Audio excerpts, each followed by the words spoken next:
Selamat pagi, selamat datang di pertemuan ke-10.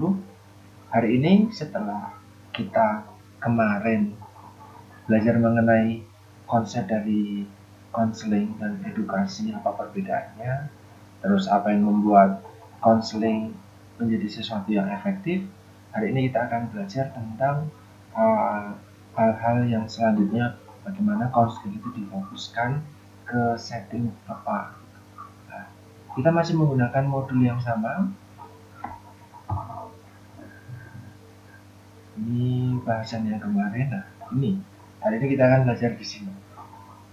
Jika teman-teman mencermati mata kuliah pendidikan gizi ini di bab tentang konseling gizi ini terkait erat dengan asuhan gizi. Kemarin di asuhan gizi sudah belajar bagaimana akan memberikan intervensi.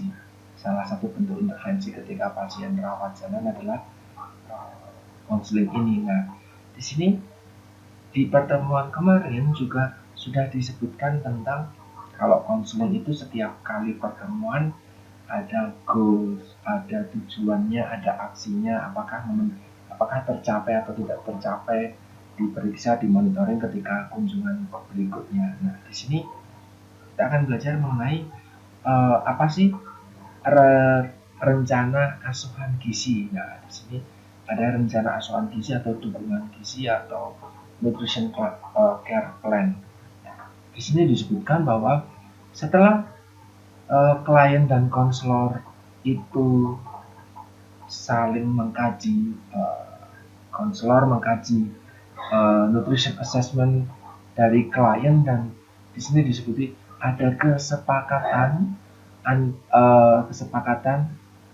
dalam satu atau dua goals, satu atau dua tujuan yang bisa dicapai untuk mencapai atau untuk meningkatkan status gizi dari klien.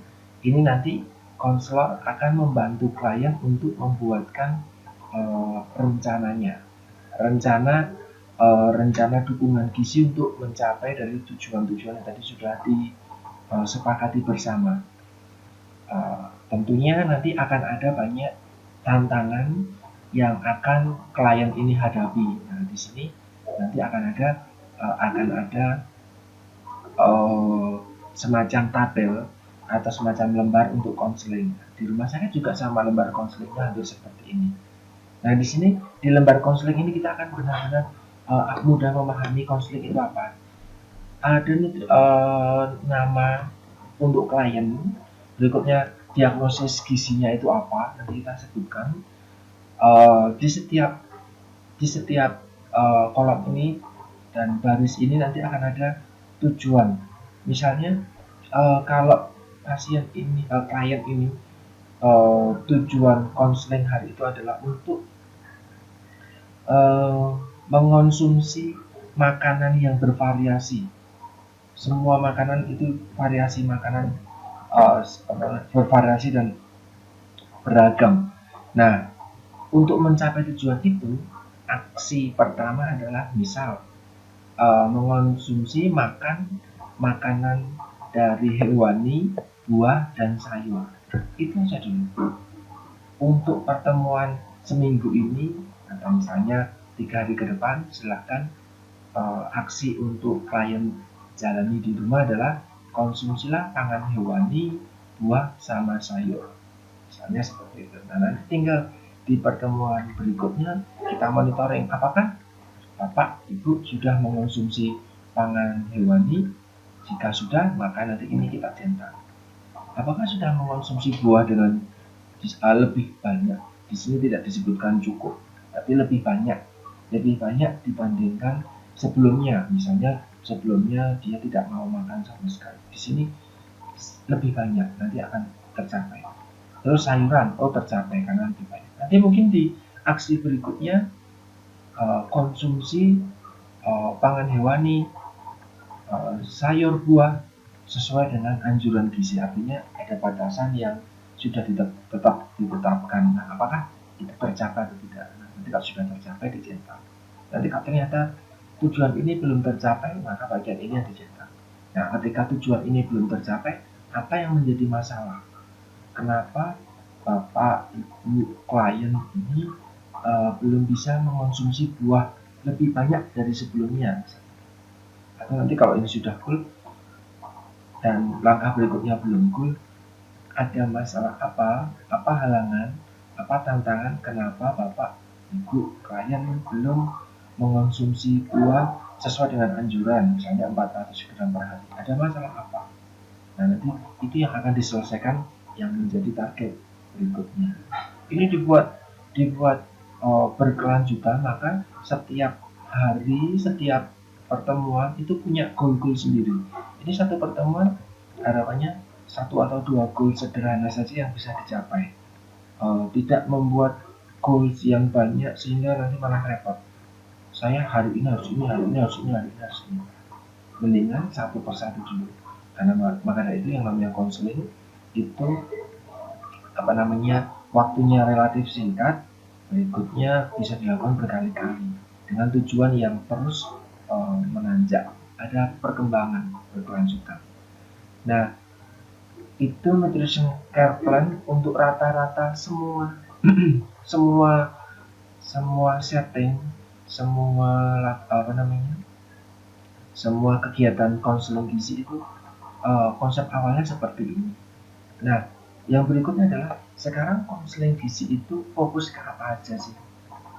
Apakah hanya orang-orang yang mau turun berat badan? Apakah hanya orang-orang dengan penyakit-penyakit tertentu yang membutuhkan konseling gizi?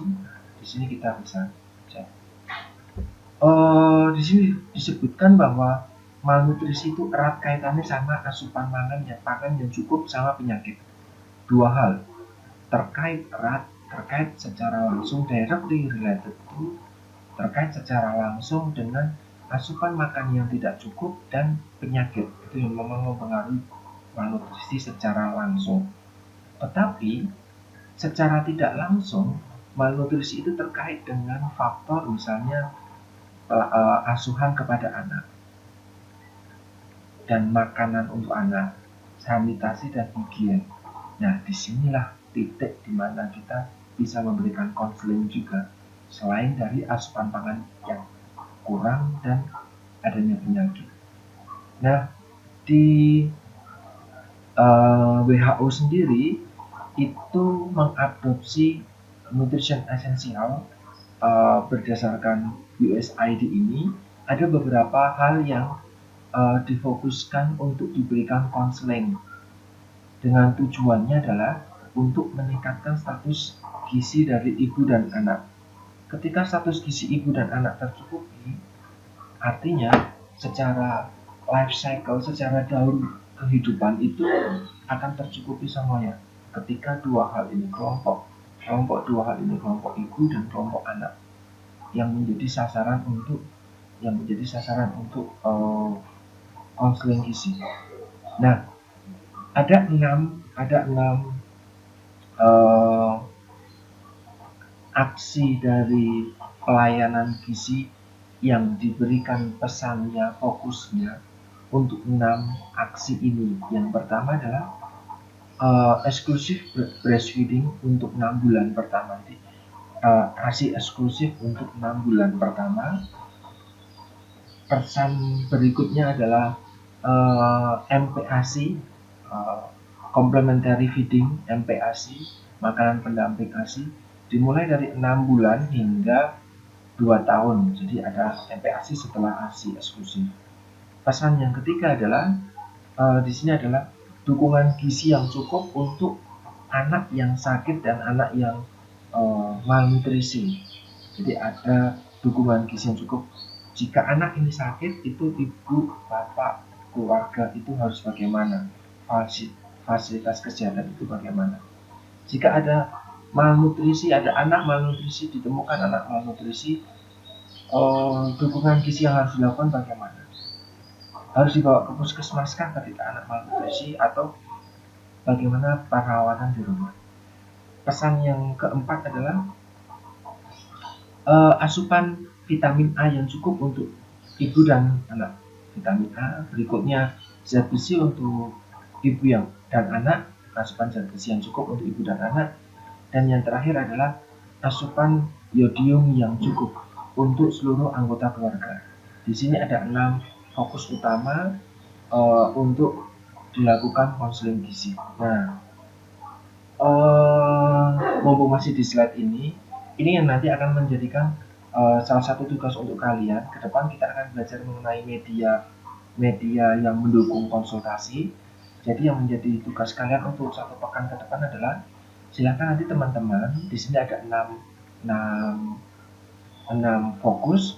Silakan 1 fokus ini dikerjakan untuk 2 orang. Jadi absen 1 dan 2 misalnya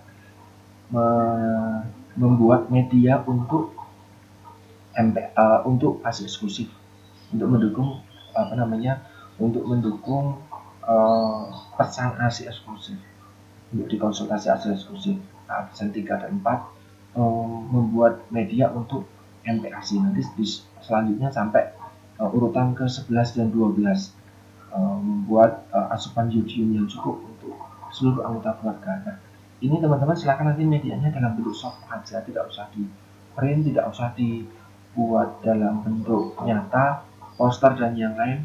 Kalau itu gambar silahkan digambar lalu difoto, kalau itu poster dibuat dengan aplikasi silahkan soft filenya saja, nanti dikumpulkan di e-learning. Terus minggu depan di pertemuan ketika media pendidikan, pertemuan kedua untuk media pendidikan gizi dan konsultasi gizi, nanti teman-teman bisa presentasikan lewat grup chat seperti biasa. Jadi bisa dipresentasikan. Syukur-syukur kalau teman-teman bisa upload di sosial media. Nanti berikutnya tinggal ditayangkan di grup chat. Misalnya kalau mau diupload di sosial media itu boleh, karena nanti kan konsultasi ini bisa berlangsung untuk siapa aja. Gitu ya, nanti bisa dipersiapkan. Berikutnya ini tentang tindakan gizi yang bersifat kritis, artinya hal-hal yang perlu diperhatikan ketika secara umum kita memberikan konsultasi gizi. Di sini biasanya pemantauan secara teratur berat badan. Jadi ada pemantauan berat badan secara teratur. Di sini ada hitungan bahwa tidak boleh turun berat badan sebanyak 6 kg dalam 2 bulan. 6 kg dalam 2 bulan, artinya 3 kg dalam 1 bulan, artinya 1 minggu itu maksimal setengah kilogram saja turun berat badan. Kalau lebih dari itu, nanti itu justru menunjukkan bahwa adanya masalah kesehatan yang serius, atau justru ada gangguan pola makan. Ketika nanti ini menghadapi pasien-pasien dengan HIV, ini justru akan jadi masalah. Gitu. Itu jadi kalau memang mau turun berat badan ada batasannya, tidak lebih dari setengah kilogram setiap minggunya. Terus kalau memang mau meningkatkan berat badan, nanti itu ada batasan yang lebih aman. Tapi rata-rata untuk pasien, misalnya kalau kita fokus di HIV, pasien-pasien dengan HIV itu memang progresivitas untuk turun berat badan itu cepat banget. Diharapkan tidak sampai setengah kilogram dalam 1 minggu. Nah, maka dari itu ketika kita dikunjungi oleh klien konsultasi, itu setidaknya harus ada pengukuran berat badan yang dilakukan rutin setiap minggu. Ini berbeda dengan pasien-pasien yang lain, pasien-pasien penyakit biasa atau pasien non penyakit, itu penurunan berat badan bisa dicegah kecuali dia memang benar-benar restriksi, benar-benar nggak makan, yang membuat pengen segera kurus dan lain-lain. Fokusnya adalah ada pemantauan berat badan yang dicatat secara rutin. Berikutnya adalah konsumsi aneka makanan yang bervariasi. 1. Yang kedua adalah meningkatkan asupannya. Jadi selain bervariasi, tetapi jumlah dari asupan yang bervariasi tadi itu meningkat. Ini di sini disebutkan bahwa berbagai macam diet konvensional itu biasanya tidak seimbang dalam karbohidrat. Karbohidratnya terlalu tinggi. Nah, dan tidak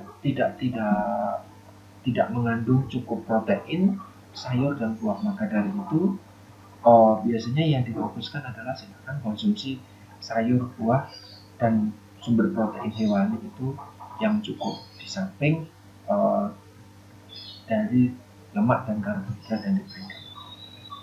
Di sini yang jadi permasalahan adalah bagi orang-orang dengan sumber daya terbatas, misal dari golongan ekonomi menengah ke bawah ini agak susah untuk mencapai 3 kali makan dan 2 snack setiap hari. Jadi makan pagi, makan siang, makan malam, berikutnya ada selingan pagi dan selingan sore di rumah, bukan di rumah sakit tapi di rumah.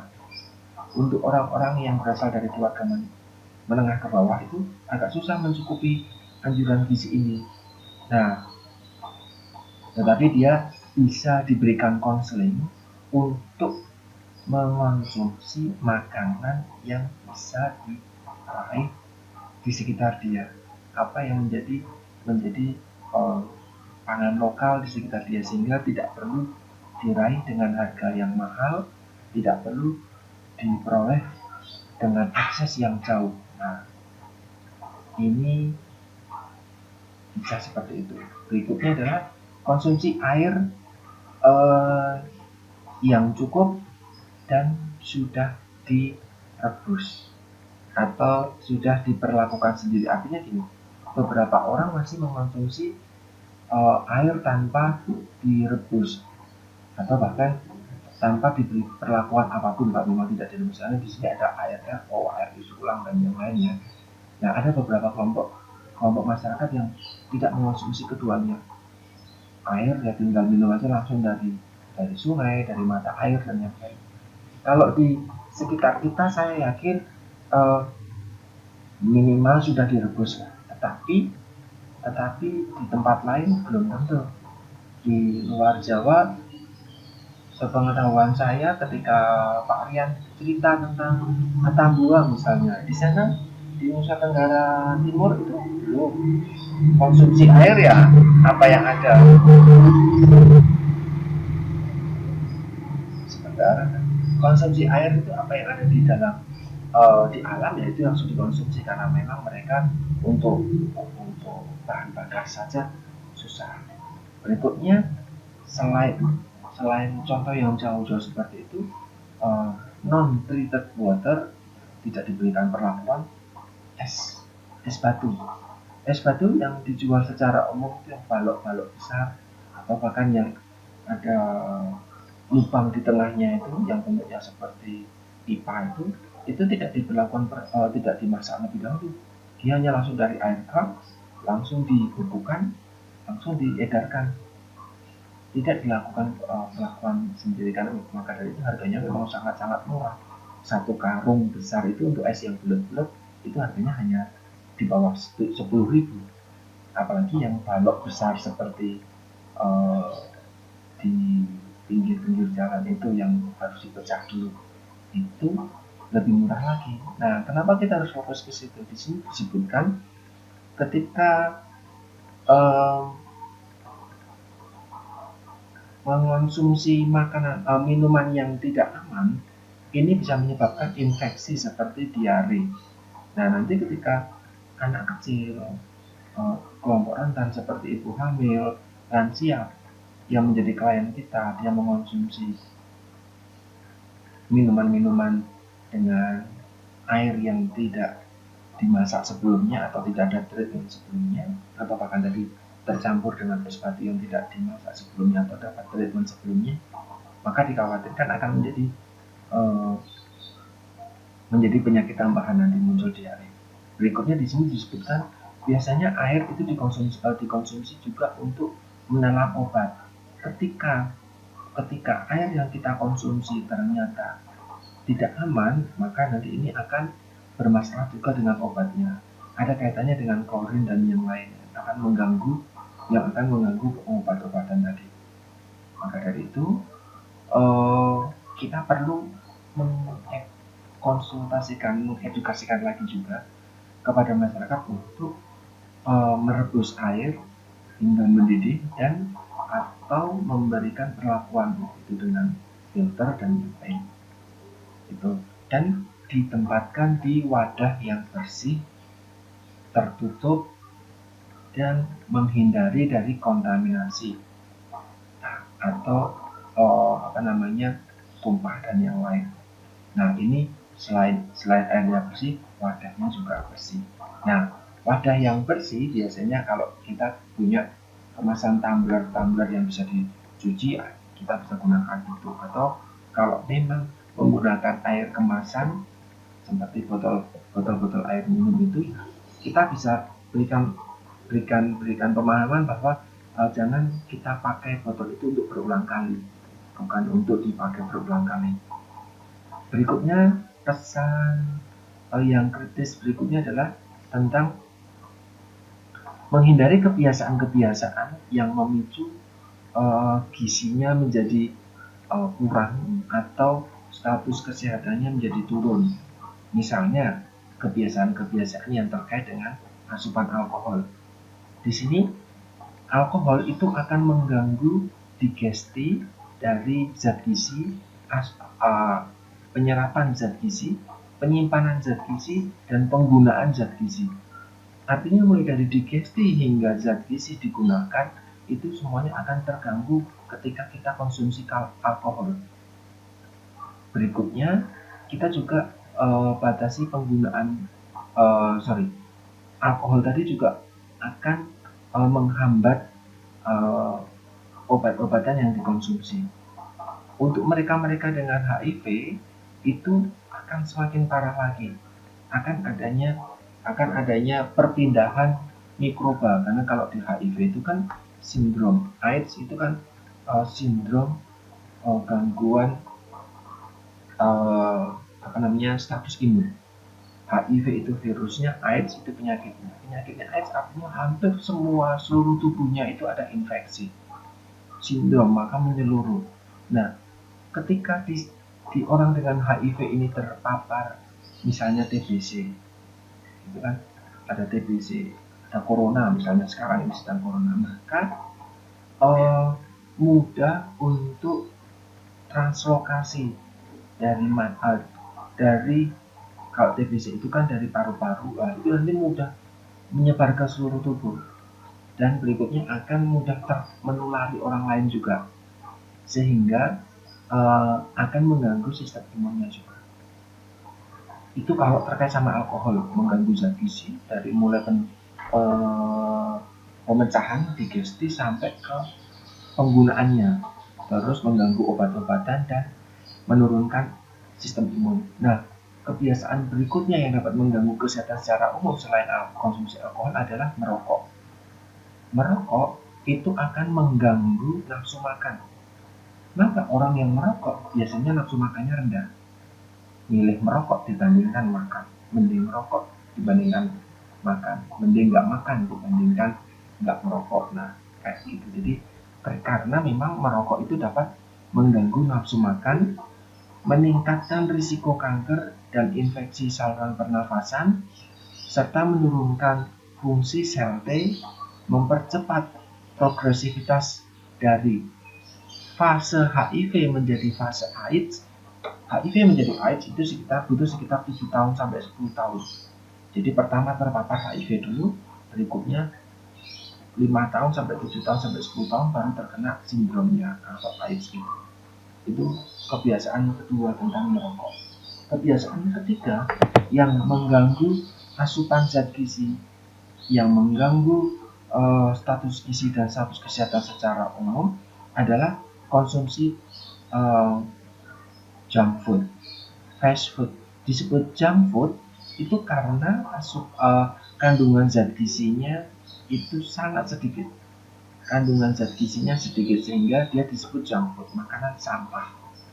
Selain kandungan gizinya yang sedikit, gizi yang terkandung di dalam makanan yang akhirnya dapat kita sebut sebagai junk food itu hanya mengandung 3 hal.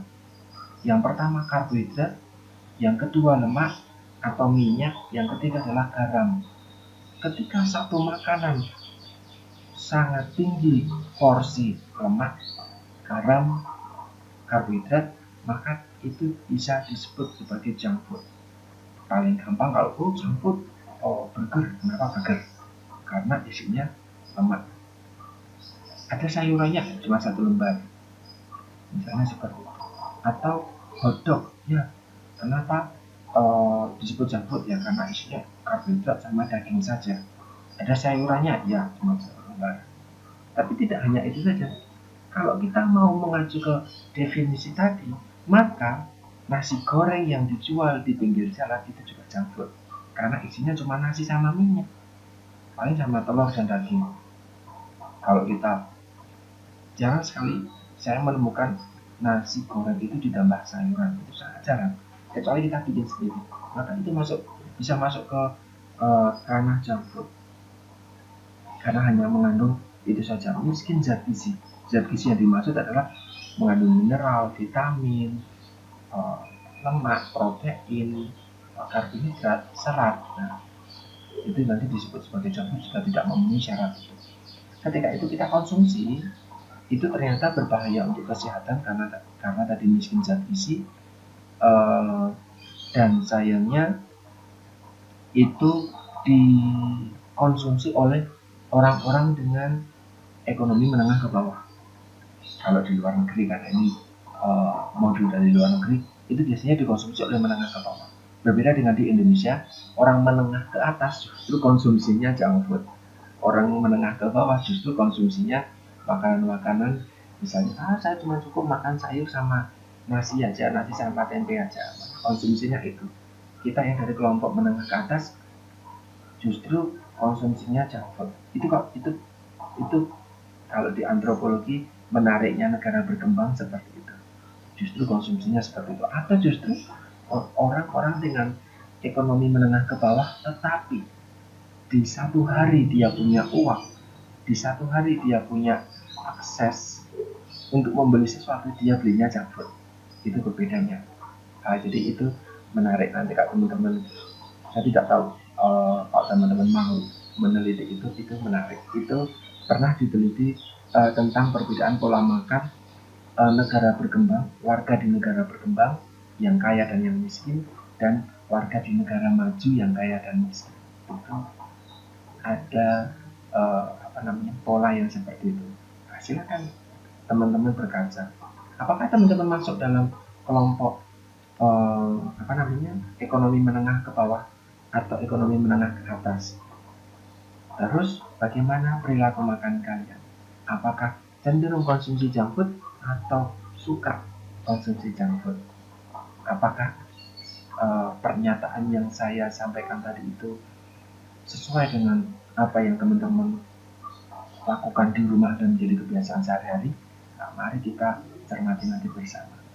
Nah, kebiasaan-kebiasaan yang berikutnya setelah alkohol, merokok, konsumsi junk food yang berkaitan dengan kesehatan secara umum dan gizi secara umum dan mengganggunya adalah di sini adalah unsafe sex, artinya hubungan seksual yang tidak aman.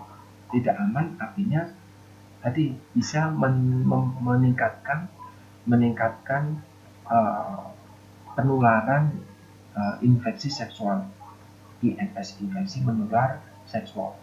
Nah, ini juga menjadi ranah kita untuk diberikan konseling, karena bisa jadi ketika kita menangani orang-orang dengan HIV atau AIDS, itu mereka mendapatkan penyakit tersebut dari partnernya, dari pasangannya. Nah, maka dari itu kita perlu memahami juga di ranah ini. Berikutnya yang kelima, pesan kritis yang kelima adalah untuk menjaga sanitasi dan higien secara umum, higienitas dan sanitasi secara umum ini dengan baik, karena ini bisa membantu untuk menyediakan makanan dan minuman yang baik dan bersih, serta menghindari dari berbagai macam kontaminan. Ketika terhindar dari kontaminan, itu klien kita dengan kondisi-kondisi khusus imunodepresan seperti HIV itu lebih mudah aman. Karena HIV itu perbedaan dengan kita, dia mudah sekali sakit. Karena status imunnya itu sedang sangat-sangat turun, apalagi kalau sudah masuk ke dalam fase yang AIDS, sudah masuk ke fase sindrom. Maka ketika kita pilek, Sederhana aja, ketika kita pilek maka dia langsung pilek, ketika kita batuk dia langsung bisa tertular. Maka dari itu banyak sekali orang-orang dengan HIV berat badannya jadi anjlok karena dia bisa terserang flu, dia bisa terserang diare dengan sangat mudah, dia bisa terkena TBC dengan sangat mudah. Maka dari itu orang-orang dengan HIV itu butuh konseling gizi yang lebih komprehensif, tidak hanya mencukupi kebutuhan gizinya saja, tetapi kebersihan diri dan lingkungan itu menjadi poin utama.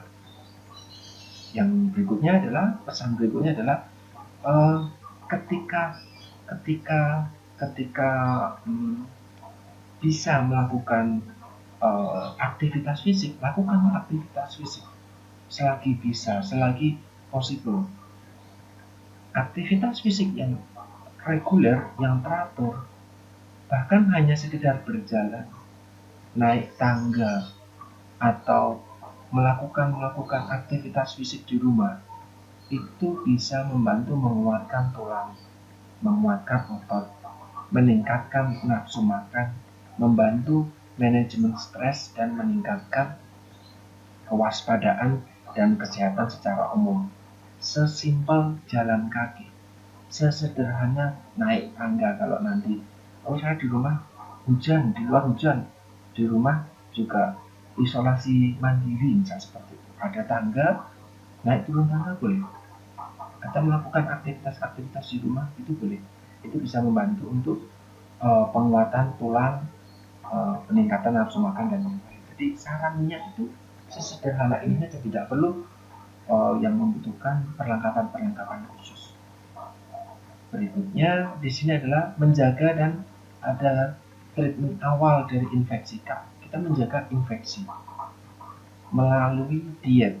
Misalnya di sini penyakit yang berhubungan dengan asupan makanan, penyakit akan mempengaruhi asupan makanan, digesti makanan, absorpsi makanan, penggunaan makanan, dan menurunkan status gizi secara umum. Itu bisa mengganggu kemampuan dalam melawan infeksi. Jadi ketika asupan gizinya kurang, status gizinya kurang, itu kemampuan kita untuk melawan infeksi itu menjadi menurun. Maka dari itu beberapa saran untuk mencegah infeksi atau ketika ada infeksi, pengobatan pertama, terapi pertama terkait dengan gizi adalah pemberian makanan yang cukup.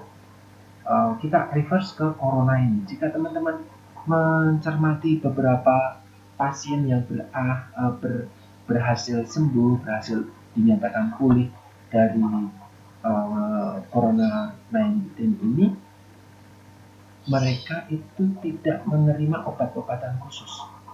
Mereka hanya istirahat cukup, isolasi mandiri, minum cukup, olahraga di rumah dengan baik, makan makanan yang beragam. Jika sebelumnya makan sembarangan, sekarang mereka konsumsi buah, konsumsi air yang cukup, terus konsumsi serat, vitamin dikonsumsi, bahkan makanan-makanan seperti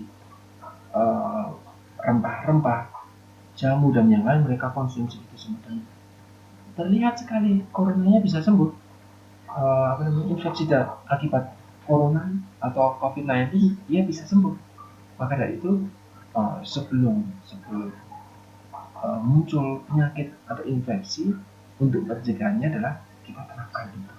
Nah, apakah sudah diterapkan? Itu menjadi PR kita sendiri. Nah, berikutnya pesan terakhir yang terkait dengan pesan kritis adalah jika memang diberikan obat-obatan pendamping, maka konsumsilah obat-obatan itu sesuai yang diresepkan. Dan jika ada efek samping dari pengobatan itu dan interaksinya, maka kita sebagai konselor itu perlu menyarankan asupan makanan yang tidak mengganggu penyerapan dari obat-obatan. Artinya jika ada interaksi dengan obat-obatan, kita perlu cegah itu. Atau ketika ada efek samping dari obat-obatan, kita juga bisa menanganinya lewat makanan. Misalnya gini, Hampir banyak sekali obat-obatan itu berefek samping mual muntah penurunan nafsu makan. Maka bagaimana kita mendukung agar makanan atau aksi-aksi di sini, aksi-aksi di lembar konseling ini bisa meningkatkan nafsu makan, bisa membantu mengatasi mual muntah, seperti itu. Atau justru bisa juga memberikan asupan contoh-contoh makanan minuman ini yang tidak memiliki interaksi terhadap obat-obatan yang diberikan, yang disarankan. Misal, contoh terakhir kemarin ketika stroke, itu dapat warfarin untuk mengencerkan darahnya, maka dibatasi asupan makan makanan yang tinggi zat besi. Kalau ketika pasien mendapatkan pengobatan-pengobatan tertentu, kita tidak menyarankan untuk konsumsi buah-buah khusus seperti grapefruit, buah bukan anggur ya, semacam jeruk bali merah itu, grapefruit itu dihindari karena ada interaksinya. Nanti ketika obat-obatan ada diberikan obat-obatan khusus, ada makanan-makanan yang harus dihindari, misalnya sumber-sumber dari rimpang atau apa namanya akar-akaran itu Saint John wort itu mungkin saya tidak tahu di interaksi obat dan makanan sudah disebutkan atau belum.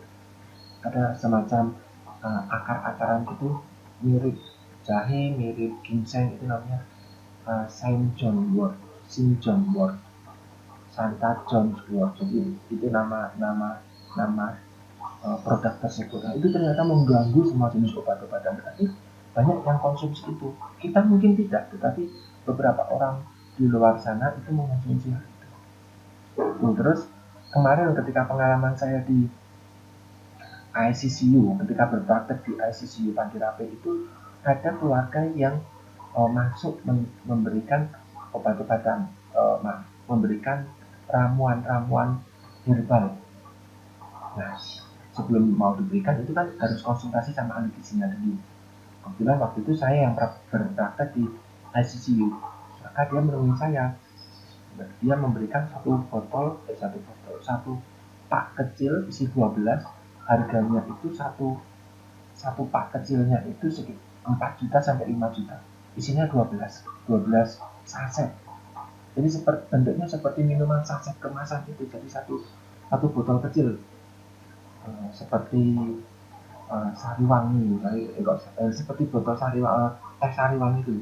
Karena itu nanti hanya ditaburkan saja. Nah, harganya sampai 5 juta. Dia beli untuk orang tuanya. Dia bilang, Pak, ini saya impor dari Amerika langsung, kemarin baru datang, harganya sekian, ini saya mau berikan kepada orang tua saya yang waktu itu dia kena stroke, orang tuanya kena stroke dan tidak sadar di rumah. Ini kata yang di kemasannya, di iklannya itu bisa mengatasi semua penyakit, khususnya stroke, Pak. Ini bisa membantu peningkatan kondisi setelah stroke. Nah, ini kalau saya lihat bukan dari keluarga menengah ke bawah, dia dari keluarga yang berkecukupan, tapi ternyata informasi yang dia dapatkan itu terlalu jauh informasinya. Dia mendapatkan informasi-informasi yang misleading, yang tidak mendukung, tidak sesuai dengan evidence base, hanya sesuai dengan klaim-klaim saja. Di situ memang benar-benar tertulis bahwa membantu meningkatkan pemulihan pasca stroke. Jadi benar-benar obat stroke langsung. Kalau saya cek isinya ya mulai dari rumput laut gitu. Tetapi di situ tertulis itu bukan obat. Di situ tertulisnya itu adalah suplemen. Nah, hal-hal seperti inilah yang perlu kita cermati. Tidak bisa kita sembarangan kasih ke ya sudah Pak, Bapak Ibu sudah membeli mahal, impor jauh-jauh, maka sudah bisa dikasih ke tidak. Saya waktu itu melarang karena itu berisiko untuk interaksi dengan obat-obatan yang diberikan selama pasien dirawat di ICCU. Obat-obatan yang diberikan selama pasien dirawat, khususnya ketika pasien harus bed rest, bangun saja tidak boleh, gerak saja tidak boleh, itu luar biasa banyak obat-obatannya. Jadi itu berisiko besar untuk ada interaksi. Maka yang disarankan adalah, yang akan saya sarankan adalah ibu ini simpan dulu, silahkan disimpan dulu produk yang dibawa. Bapak ketika dirawat di sini, asupan gizinya itu sudah tercukupi dengan baik dari kami di bidang gizi. Kami sudah menunjuk Bapak kebutuhannya berapa, apa saja itu sudah kami sesuaikan sehingga tidak mungkin kekurangan, sehingga tidak perlu lagi tambahan-tambahan seperti ini. Jika memang mau tambahan-tambahan seperti ini, silahkan nanti disimpan. Kebetulan ini expirednya masih lama, silahkan disimpan di tempat yang baik. Nanti bisa dikonsumsi setelah Bapak tidak lagi konsumsi obat. Ketika Bapak sudah di rumah, obat-obatan sudah lepas, kondisinya sudah pulih, baru silahkan Bapak konsumsi. Jadi ada win-win solution. Tidak hanya sekedar pokoknya nggak boleh, kamu salah, itu kamu sudah dibodohi ya. Kita tidak boleh seperti itu. Kita sarankan, kita berikan pemahaman bahwa kebutuhan Bapak ini sudah tercukupi. Kita tahu, kita hargai bahwa anak pasien ini bermaksud baik untuk mendukung kesembuhan dari orang tuanya. Tapi kita perlu cermati, ada hal-hal yang memang belum mereka ketahui, kita perlu luruskan sehingga sama-sama enak. Sudah beli mahal, tetap bakal dikonsumsi tapi tidak berikut agar menghindari interaksi. Itu 8 titik kritis, poin-poin kritis yang bisa kita sampaikan secara umum kepada setiap klien kita. Secara umum itu poinnya ini. Nah, bagaimana secara khusus? Ini dia, kita masuk ke yang pertama tentang konseling di diet. Di sini ada beberapa tips, isinya nanti adalah tips-tips ketika klien kita arahkan ke diet-diet khusus, entah itu diet karena penyakit atau entah diet dengan tujuan khusus, misalnya tujuan penurunan berat badan, tujuan peningkatan berat badan. Jadi diet untuk peningkatan berat badan itu ada namanya nanti TKTP, diet tinggi kalori tinggi protein, itu untuk berat badan, untuk meningkatkan berat badan. Kalau untuk menurunkan berat badan nanti ada diet rendah kalori rendah energi, itu ada. Nah, berbagai macam jenis diet ini itu punya konselingnya sendiri. Nanti tips apa yang dapat kita berikan di sini ada 4. Yang pertama, berikan rekomendasi yang spesifik. Misalnya ketika sampai ke bidan itu kita memberikan pemahaman kepada bidan atau pengasuh anak, gitu ya, maaf, caregiver itu pengasuh anak. Kita memberikan pemahaman pada pengasuh anak, entah itu orang tuanya atau bibitnya atau budenya atau simbahnya, untuk meningkatkan child porridge, meningkatkan kualitas bubur bayi. Jadi bubur bayi bukan hanya sekedar bubur biasa sama kuah santan misal kayak gitu, bukan. Tetapi kita bisa mencampurkan jagung di situ, kita bisa mencampurkan cacahan ayam, kita bisa mencampurkan cacahan putih telur yang sudah direbus sebelumnya, cacahan sayur-sayuran mulai dari wortel, brokoli, bahkan termasuk hati ayam. Nah, itu kita bisa campurkan ke dalam bubur bayi. Maka di sini adalah kita mengencourage, kita meningkatkan pemahaman kepada pengasuh anak untuk meningkatkan kualitas dari bubur ayam.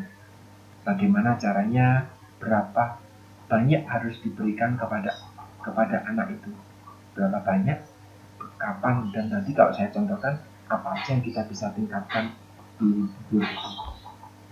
Untuk menggunakan di sini berikutnya, untuk mencoba untuk menggunakan porsi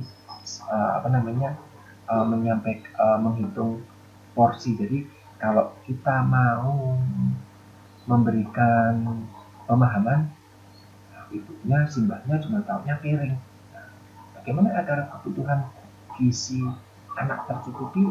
Jangan ya sudah satu porsi saja gitu, tidak. Tetapi kita kenal URT ya, ukuran rumah tangga. Di sini ada tujuan penting dari URT. Ukuran rumah tangga itu bukan hanya untuk pemahaman antar ahli gizi, tetapi pesan dari ahli gizi ke orang yang sama sekali tidak tahu gizi, orang-orang secara umum. itu butuh URT, ukuran rumah tangga, sehingga mereka bisa paham, saya harus memberikan anak saya itu misalnya maksimal gula setiap hari itu 4 sendok, maksimal garam itu 1 sendok, minyak juga 1 sendok. Jadi ada ukuran jelas, bukan dalam bentuk gram. Karena kalau dalam bentuk gram mereka bingung.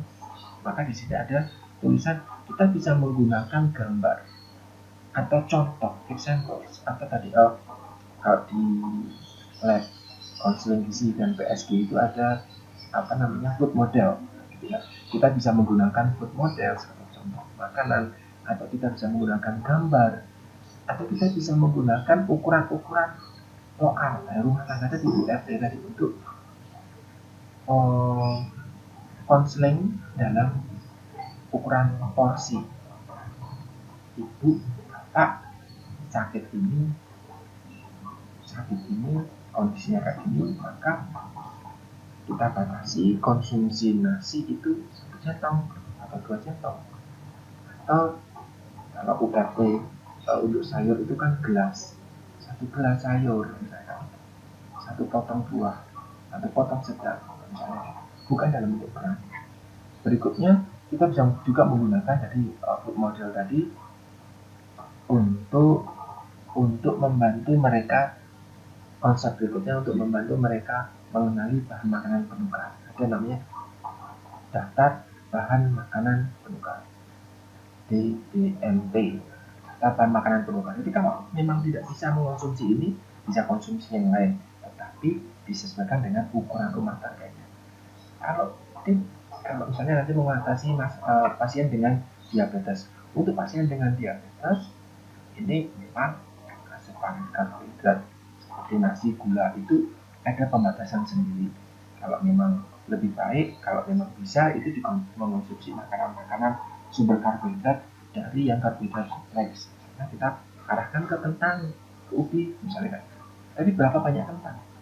Yang nilai kalorinya itu sama dengan 1 porsi nasi, misalnya 100 gram nasi 1 centong, 3/4 gelas, itu kan URT-nya. Maka kalau kentang ya 2 buah kentang. Bukan 1, oh saya sudah makan kentang tapi ternyata cuma 1. Oh saya sudah makan kentang tapi ternyata kentang goreng. Nah itu hal-hal yang perlu kita sampaikan kepada mereka. Berikutnya kita demonstrasikan, kita berikan pemahaman, tidak hanya coba ini, tetapi bagaimana sih biar mereka bisa praktekkan nyata betul di rumah. Maka kita berikan pemahaman bagaimana cara memasaknya, bagaimana cara mengolahnya, sebisa mungkin sampai tahap itu. Jadi nanti kalian di rumah tinggal mempraktekannya saja. Oh, disuruhnya cuma direbus saja. Misalnya nasi itu untuk orang diabetes lebih baik memang yang dingin. Nasi dingin itu lebih baik karena tidak seglikemiknya lebih rendah. Nanti kita bilang, ibu setelah nasinya dikukus, nasinya siap dimakan, silahkan itu bisa ditaruh di, kalau di Jawa namanya cepeng, tempat nasi, bukan rice cooker, wadah nasi. Itu nanti terus dikonsumsi. Oh seperti itu, oh ya baik.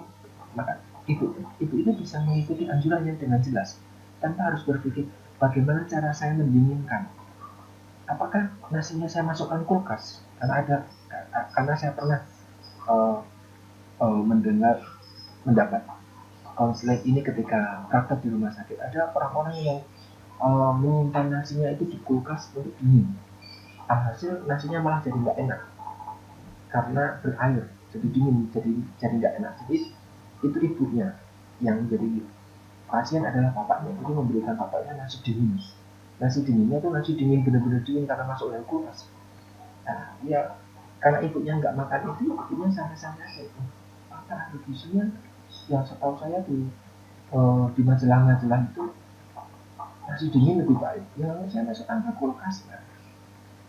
Dia nggak merasakan tekstur, rasa, aroma ketika kulkas isinya macam-macam, di situ ada nasi. Nah, bapaknya yang mengonsumsi nasi tidak mau, tidak terima, akhirnya nafsu makannya turun. Ya, maka dikonseling setelah dikukus, entah itu pakai magic jar atau entah itu pakai dandang, panci dan yang lain, itu bisa dikeluarkan. Nanti tinggal ditutup dengan tutup saji di meja. Jadi ketika disiapkan itu bapak sebagai pasien, dia bukan mengonsumsi nasi dingin dalam artian benar-benar suhunya rendah, tetapi nasi yang sudah tidak hangat atau nasi yang hangat-hangat itu saja, tidak nasi yang ya itu enak sih ya, nasi pulang dan hangat kemudian itu memang enak, tetapi memang indeks glikemiknya jadi tinggi. Nah itu kita harus sampai ke tahap kalau bisa, whenever possible, kalau bisa itu memang kita harus demonstrasikan, kita berikan arahan bagaimana cara menyiapkan atau menggunakan makanan. Terus ini kalau nanti ada yang meningkatkan asupan makanan, misalnya kalau memang nafsu makannya turun atau ada keluhan mual muntah, apa sih ini bisa dikonsumsi untuk orang-orang seperti itu, klien-klien dengan kondisi seperti itu. Di sini ada beberapa saran. Silahkan nanti teman-teman bisa baca, mulai dari konsumsi pisang dihaluskan, gitu ya, atau pisang dikukus, atau sweet potatoes, ubi, kacang, bubur, porridge yang diperkaya dengan gula dan minyak. Tambahkan madu di dalam staple food. Staple food itu makanan pokok. Makanan pokok kita kan nasi. Ini tinggal cocok atau tidak nih madu ditaburkan di nasi. Karena kalau ini kan makanan dari luar, mereka kan konsumsinya biasanya roti dan kentang. Itu ketika ditaburi dengan madu masih sah-sah saja dan wajar. Nah kita nasi agak sedikit unik kalau kita menaburkan madu di atas nasi. Tetapi kalau makanan utamanya misalnya bayi adalah porridge, bubur, bisa lah kita taburkan madu. Pun kalau bisa madunya bukan madu sasetan, karena madu sasetan itu sirup gula ya. Kalau teman-teman perhatikan, madu sasetan itu sirup gula, komposisi madunya itu hanya 1-10%. Sisanya adalah gula dan air. Makanya murah, satu saset 1.000 sampai 2.000. Berikutnya di sini ada beberapa saran lain sampai ke bisa mengonsumsi makanan yang difermentasi. Makanan fermentasi yang paling gampang tempe. Tempe itu kan makanan fermentasi, itu bagus untuk kesehatan. Berikutnya yogurt atau kefir, itu bisa dikonsumsi untuk mereka. Nanti tinggal apakah ada kliennya ini punya intoleransi atau tidak itu. Terus nanti untuk malnutrisi sedang, ini juga ada saran-sarannya. Silakan nanti teman-teman bisa baca. Berikutnya, lepas dari konseling untuk diet, di sini adalah konseling untuk ibu hamil. Di sini untuk konseling ibu hamil dibagi menjadi 2 tahap. Trimester kedua dan trimester ketiga. Karena trimester pertama relatif tidak ada perubahan dengan kebutuhan gizi standar ibu hamil di usia berat badan seperti saat sebelum hamil. Jadi belum ada perubahan, tetapi di trimester kedua dan trimester ketiga itu ada ekstra kalori yang harus dipenuhi. Di sini disebutkan tambahan 360 kilokalori atau 475 kilokalori pada trimester ketiga. Karena tidak semua orang menggunakan satuan kilokalori. Di Amerika misalnya mereka menggunakan joule, maka di sini ada tambahan 1,5 megajoule, itu sama dengan 360 kalori ekstra ya, jadi ditambah. Kalau yang hamil adalah dewasa, yang hamil adalah usia dewasa di atas 20 tahun, 18 tahun ke atas, 20 tahun ke atas misalnya, itu ada tambahan protein ya. Selain ekstra kalori ada tambahan ekstra protein 10 gram. Kalau yang hamil adalah remaja, ya, Karena ada remaja yang hamil itu baik di trimester kedua dan trimester ketiga ada tambahan 1,5 gram ekstra protein per kilogram berat badannya mereka. Berat badan hamil, berat badan aktual, berat badan saat itu ketika dia hamil, bukan berat badan idealnya dia atau berat badan sebelum dia hamil, bukan. Jadi semakin tinggi berat badan ketika hamil, karena berat hamil kan nanti otomatis berat badannya naik, maka asupan proteinnya di sini disebutkan juga dia akan naik. Ya, untuk konseling pada bayi dan anak usia muda. Ini bagaimana cara pemberian makanannya di sini? Kenapa penting? Karena pemberian makanan yang tidak adekuat, tidak cukup, pelayanan yang tidak cukup, higien yang tidak baik, itu dapat menyebabkan malnutrisi pada anak. Breastfeeding ASI itu adalah pencegahan bentuk intervensi dari pencegahan masalah kesehatan itu yang paling umum, yang paling efektif untuk meningkatkan survival, daya tahan atau kesempatan untuk dapat hidup kepada anak-anak untuk kalau memang dia rentan untuk sakit, itu paling mudah, paling efektif adalah dengan breastfeeding. Kenapa breastfeeding? Di sini ada 6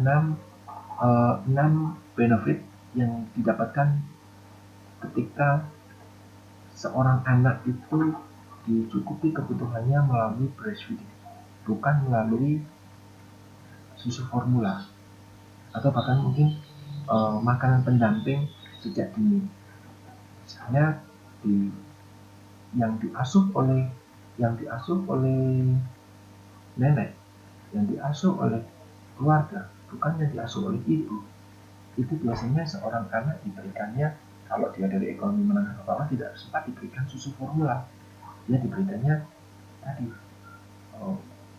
pisang yang dihaluskan, bubur yang dihaluskan, ada bubur biasa itu masih dihaluskan lagi, itu ada, sehingga NPASI di eksklusifnya disapih itu ternyata justru tidak baik untuk kesehatan bayi tersebut dalam mencegah malnutrisi terkait dengan asupan gizinya tidak cukup dan mudah terserang penyakit.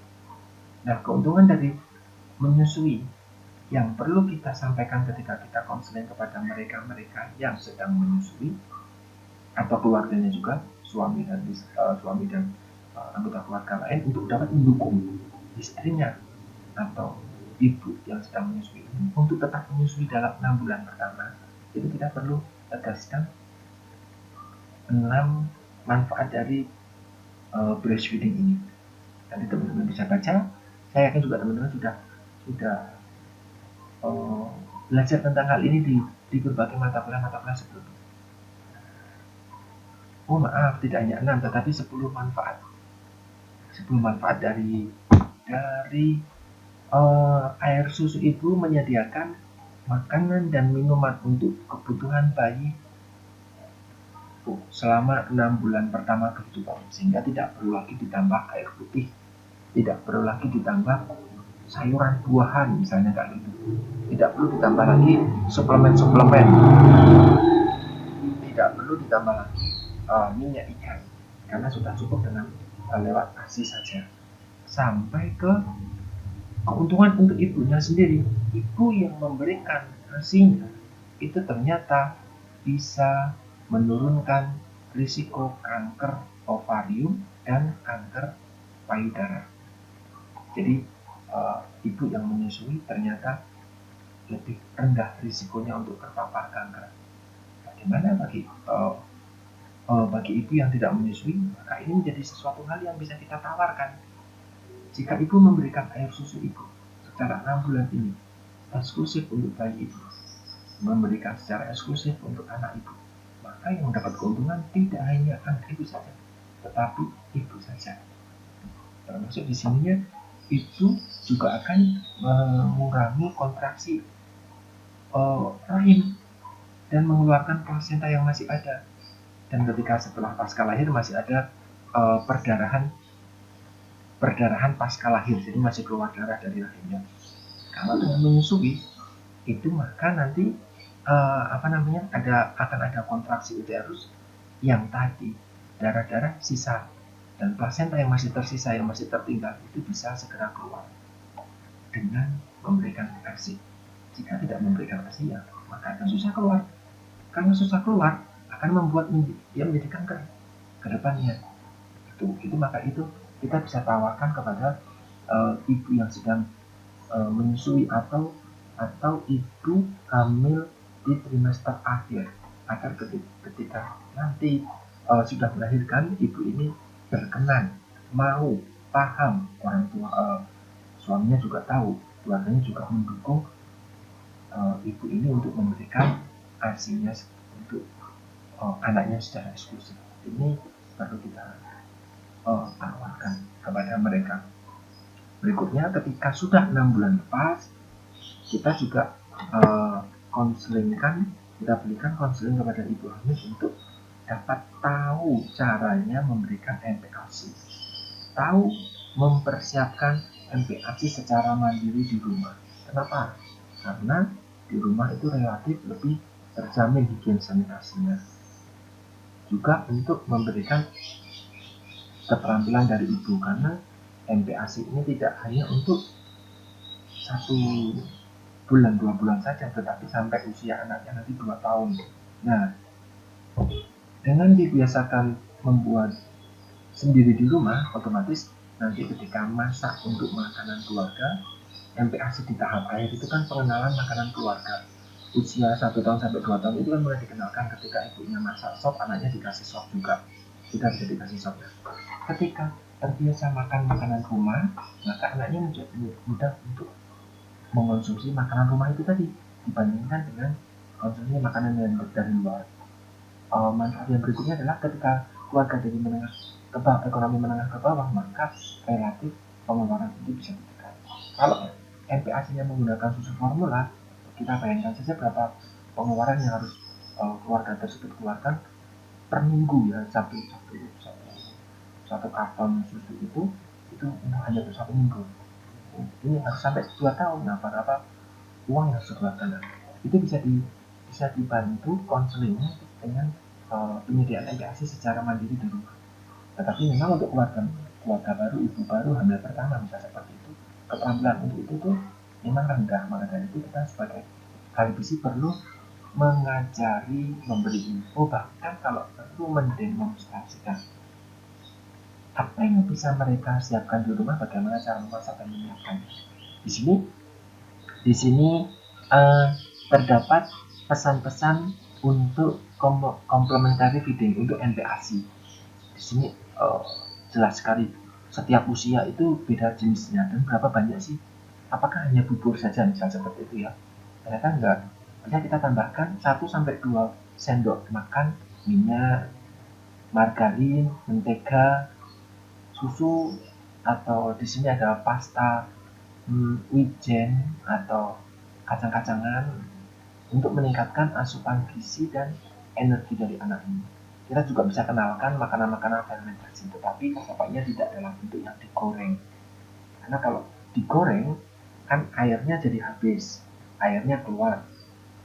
Ketika anak konsumsi makanan yang digoreng itu cenderung keras, dia kan masih tumbuh gigi.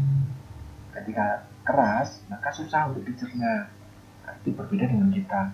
Maka itu makanan-makanan fermentasi yang ditawarkan itu tidak terbatas pada tempe digoreng enggak, tetapi dikukus pun itu bisa, dicampurkan di dalam makanan lauk, sayur, dan yang lain itu juga bisa.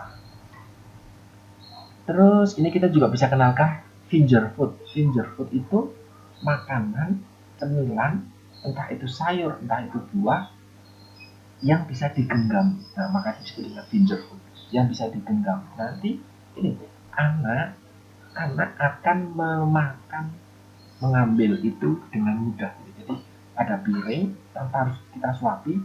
Nanti misalnya wortel kita kukus, terus kita potong seukuran kelingking. ya kelingking anak itu kecil-kecil aja. Kelingking anak sudah dikukus, terus kita taruh ke piring. Piringnya kita sajikan ke anak, biarkan dia makan sendiri. Wortel, brokoli dan yang lain biarkan dia makan sendiri. Dia akan mengambil, memasukkannya ke mulut. Nah, tidak hanya sayur buah, tapi di sini disebutkan juga rotinya sudah diolesi. Biarkan tangannya kotor karena makanan, biarkan ada banyak sisa makanan yang jatuh, biarkan ada banyak makanan tersisa di kanan kiri bibirnya, kita biarkan. Itu ternyata bagus untuk menstimulasi perkembangan dari anak. Jika nanti teman-teman yang dapat tugas untuk bikin media MPASI ya, nanti kan ada kelompok yang dapat media MPASI, silahkan teman-teman nonton YouTube untuk yang finger food ini. Itu lucu-lucu banget karena itu ternyata benar-benar dapat membantu kita dibandingkan anak sampai usia dewasa, usia 2 tahun misalnya gitu ya, anak sampai usia 2 tahun itu kita suapi saja, itu berbeda.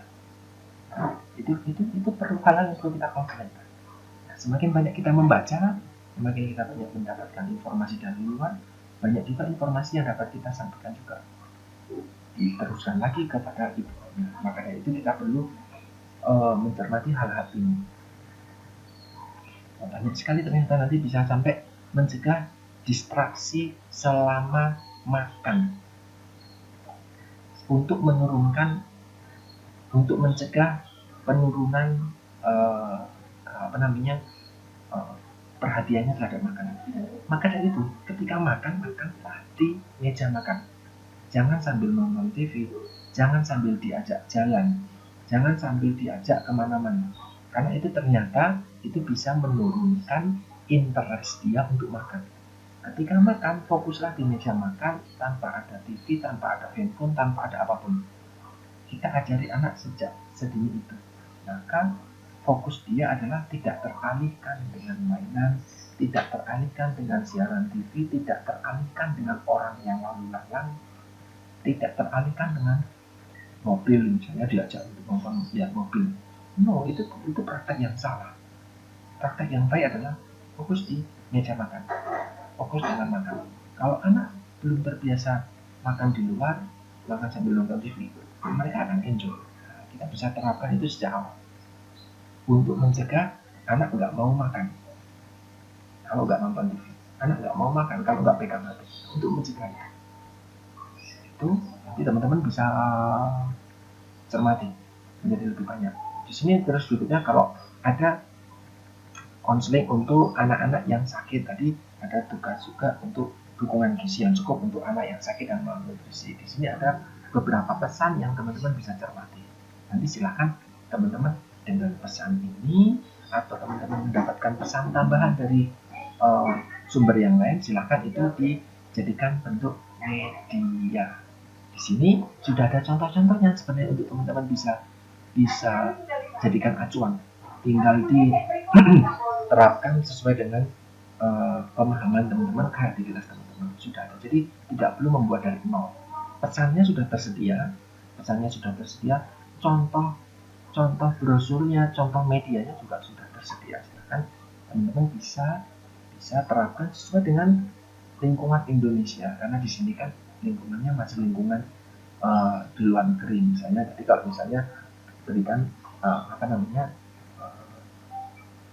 serealia dengan cukup, misalnya sebagai staple food, kami staple food kita masih sesuaikan saja dengan kebudayaan kita saja. Bisa seperti itu. Ini bisa itu, saya yakin ini sangat-sangat membantu. Ini misalnya brosur untuk breastfeeding, ini guidelines untuk complementary feeding, jadi kan ada tugasnya juga. Tidak hanya yang perawatan anak ketika sakit. Nanti teman-teman bisa baca ini. Berikutnya untuk ibu dengan HIV dan mereka yang sakit dengan HIV di dana itu, ini kebetulan tidak saya berikan jadi tugas karena ini butuh keterampilan tersendiri. Teman-teman benar-benar butuh pengalaman menangani pasien HIV, jadi betul-betul tahu kalau dia itu, orang-orang dengan HIV itu sudah hopeless. Rata-rata mereka itu sudah merasa hopeless, tidak ada semangatnya untuk hidup. Maka tujuan utama untuk pasien-pasien dengan HIV ini sebenarnya adalah dukungan moral. Selain dengan dukungan fisik adalah dukungan moral. Kita menjadi teman untuk mereka, kita ada untuk mereka.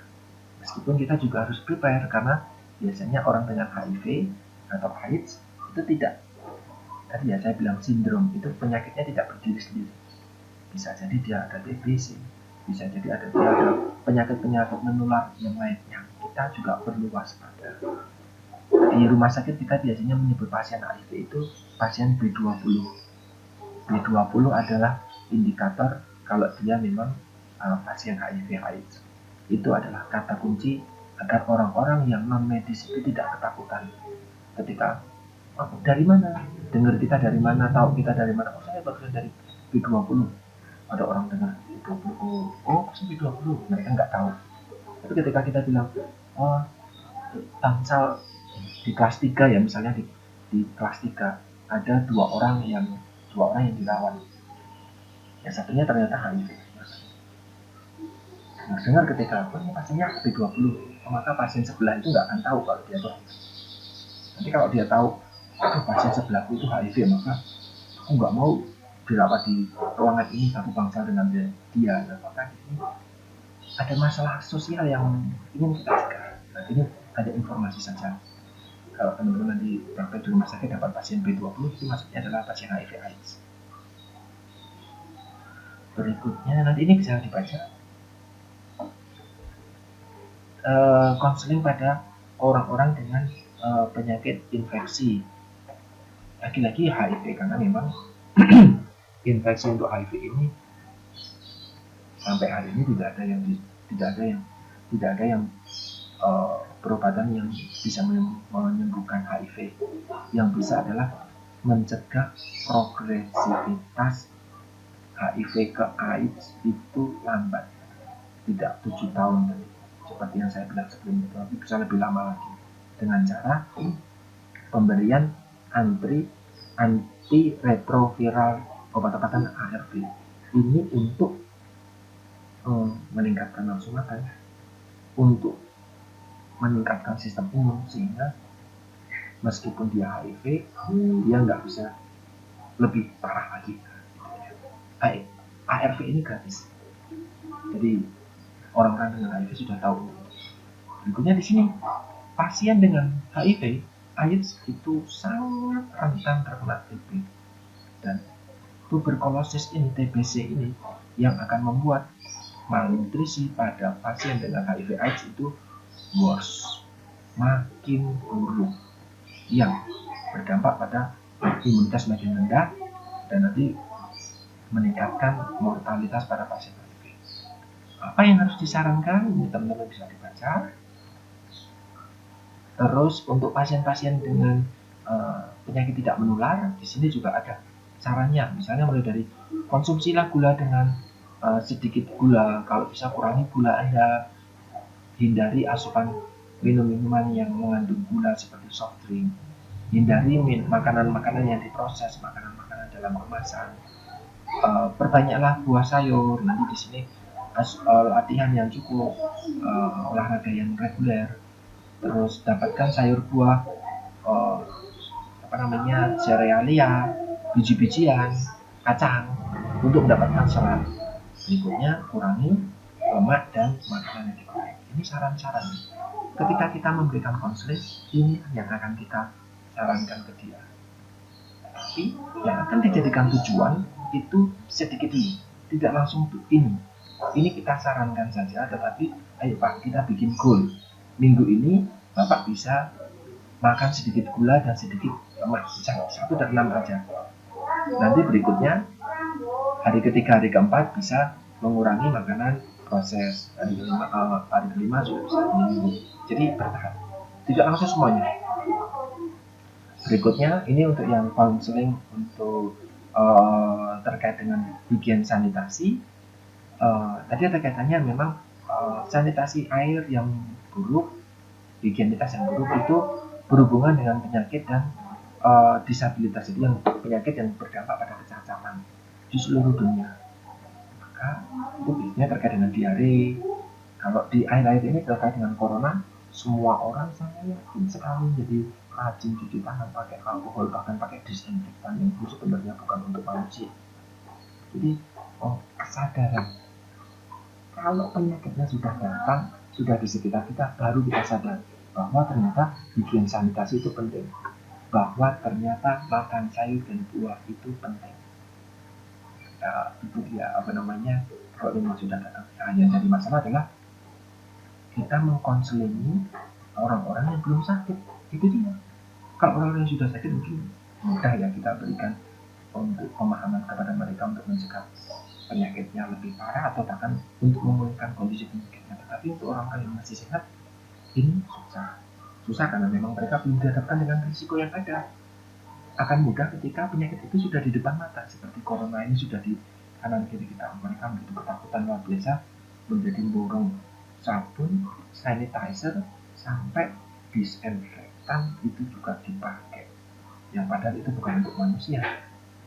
Jadi di sini anak, ibu hamil, elderly, lansia, atau orang-orang dengan sistem imun yang sudah ditekan, HIV tadi misalnya, itu sangat rentan, vulnerable, sangat rentan terhadap penyakit-penyakit yang ditularkan lewat makanan dan minuman.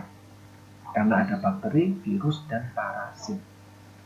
Cuci tangan yang tidak praktek, cuci tangan yang tidak baik, higien sanitasi yang tidak baik, minum-minuman yang tidak bersih, karena tidak direbus atau tidak diberikan treatment, itu berkontribusi pada stunting. Karena di sini karena mengganggu pencernaan dia.